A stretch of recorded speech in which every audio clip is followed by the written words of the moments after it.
Yeah.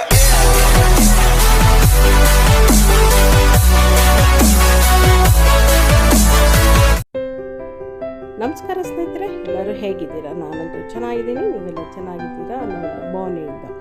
ಹೋಳಿಗೆ ಅಲ್ಲಿ ಕಿತ್ತೋಯ್ತು, ಇದು ಕಿತ್ತೋಯ್ತು ಅನ್ನೋದು ಬದಲು ಕಣಕಕ್ಕೆ ಮೊದಲು ಎಷ್ಟು ಮಟ್ಟಿಗೆ ಅಳತೆ ಹಾಕಿ ನಾವು ಕಣಕನ್ನು ಕಲಿಸ್ಕೊಳ್ತೀವಿ, ಅದು ಮುಖ್ಯವಾಗಿರೋದು. ನೀವು ಈ ಅಳತೆಯಲ್ಲಿ 100 ಹೋಳಿಗೆ ಸಹ ಮಾಡಬಹುದು. ಈ ಕಣಕಗೆ ನಾನು ಮೈದಾ ಹಿಟ್ಟು 2.25 ಕಪ್ಪಷ್ಟು ತೊಗೊಂಡಿದ್ದೀನಿ. 100ರಷ್ಟು ಆಗುವಂಥ ಈ ಕಣಕ ಎಷ್ಟು ತೆಳುವಾಗಿ ರಬ್ಬರಾಗಿ ಬರುತ್ತೆ ಅಂದರೆ ಅಷ್ಟು ತುಂಬ ಚೆನ್ನಾಗಿ ಬರುತ್ತೆ. ಹಾಗಾಗಿ ನಾನಿವಾಗ ಮೈದಾನ 2.25 ಕಪ್ಪು ಈ ಅಳತೆಯಲ್ಲಿ ನಾನು ತೊಗೊಂಡಿದ್ದೀನಿ. ಇದಾದ ನಂತರ ಚಿರೋಟಿ ರವೆನ ನಾನು ಇದರಲ್ಲಿ 3/4 ಕಪ್ಪಷ್ಟು ತೊಗೊಳ್ತಾ ಇದ್ದೀನಿ. ನಿಜವಾಗ್ಲೂ ಸ್ನೇಹಿತರೆ, 100 ಹೋಳಿಗೆ ಮೇಲೆ ಮಾಡ್ಬೋದು. ನೀವು ಗೋಲಿ ಗಾತ್ರದಷ್ಟು ಮಾತ್ರ ತಗೊಳ್ಬೇಕು ಕಣಕದ ಹಿಟ್ಟನ್ನು. ಹೋಳಿಗೆನೂ ಅಗಲವಾಗೂ ಚೆನ್ನಾಗಿ ಬರುತ್ತೆ, ಮತ್ತು ಅತಿ ಎಣ್ಣೆ ಸಹ ಅಂತ ಕುಡಿಯೋದೇ ಇಲ್ಲ. ಇದಕ್ಕೆ ಕಲರ್ ಬರಲಿಕ್ಕೆ ಸ್ವಲ್ಪ ಚಿಟಿಕೆ ಅರಿಶಿನ, ಚಿಟಿಕೆ ಉಪ್ಪು ಹಾಕಿ ಚೆನ್ನಾಗಿ ಮಿಕ್ಸ್ ಮಾಡಬೇಕು.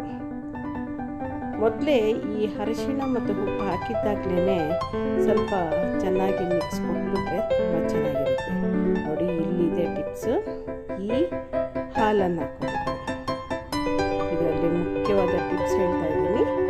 ಹಾಲು ಹಾಕ್ಕೊಂಡ್ರೇ ಇದು ಕಣಕ ತುಂಬ ಸ್ಮೂತಾಗೂ ಬರುತ್ತೆ, ತುಂಬ ಚೆನ್ನಾಗೂ ಇರುತ್ತೆ. ನೋಡಿ, ಇದರ ಸೀಕ್ರೆಟ್ಟು ಈ ಮಿಲ್ಕ್. ನೋಡಿ, ಈ ರೀತಿ ಎಲ್ಲನೂ ಮೊದಲೇ ಏನೇನು ಪದಾರ್ಥ ಹಾಕಿದೆ ಎಲ್ಲ ಹಾಕಿ ಚೆನ್ನಾಗಿ ಒಂದು ಮಿಕ್ಸ್ ಕೊಟ್ಬಿಡ್ಬೇಕು. ಹಾಗಾದ ನಂತರ ನೀವು ನೀರನ್ನು ಹಾಕ್ಕೊಂಡು ಚೆನ್ನಾಗಿ ಕಲಿಸ್ಕೊಳ್ಬೇಕು.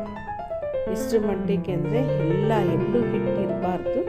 ಆ ರೀತಿ ಇದು ಎಷ್ಟು ಚೆನ್ನಾಗಿ ನಾದ್ಕೋತಿರೋ ಅಷ್ಟು ಕಣಕ ಚೆನ್ನಾಗಿರುತ್ತೆ. ನೋಡಿ, ಇಷ್ಟು ಮಟ್ಟಿಗೆ ನಾನು ಕಣಕನ ಕಲಸಿಟ್ಕೊಂಡಿದ್ದೀನಿ. ಎಣ್ಣೆ ಅಷ್ಟು 1 ಬಟ್ಲು ಉಯ್ಬೇಕು, 2 ಬಟ್ಲು ಉಯ್ಬೇಕು ಅನ್ನೋ ಅವಶ್ಯಕತೆಯೇ ಇಲ್ಲ. ನೋಡಿ, ಈ ರೀತಿ ಮಾಡಿ ಮಧ್ಯದಲ್ಲಿ ಒಂದು ಹೋಲ್ ಮಾಡಿಬಿಟ್ಟು ನೀವು ಎಣ್ಣೆನ ಹಾಕ್ಕೊಳ್ಬೇಕು. ಕಷ್ಟಪಡುವ ಅವಶ್ಯಕತೆಯೇ ಇಲ್ಲ ಸ್ನೇಹಿತರೆ. ನೋಡಿ, ಈ ರೀತಿ ಹೊತ್ತಿ 1 ಸ್ಪೂನ್ ಎಣ್ಣೆ ಹಾಕಿ ನೀವು ಹೋಳಿಗೆ ಮಾಡೋ ಟೈಮಲ್ಲಿ ತೆಗೆದ್ರೆ ಸಾಕು, ಮುಚ್ಚಿ ಎತ್ತಿಟ್ಬಿಡಿ. ಎಷ್ಟು ಚೆನ್ನಾಗಿ ಅಗಲವಾಗುತ್ತೆ, ಎಲ್ಲೂ ಕಿತ್ತೋಗಲ್ಲ, ಏನೂ ಇಲ್ಲ ಸ್ನೇಹಿತರೆ. ಹೀಗೆ ಕೆಲವೊಂದು ವಿಡಿಯೋಸ್ ಜೊತೆಗೆ ನಾನಿನ್ನ ಭೇಟಿ ಮಾಡ್ತೀನಿ. ಇನ್ನೊಂದು ವಿಡಿಯೋ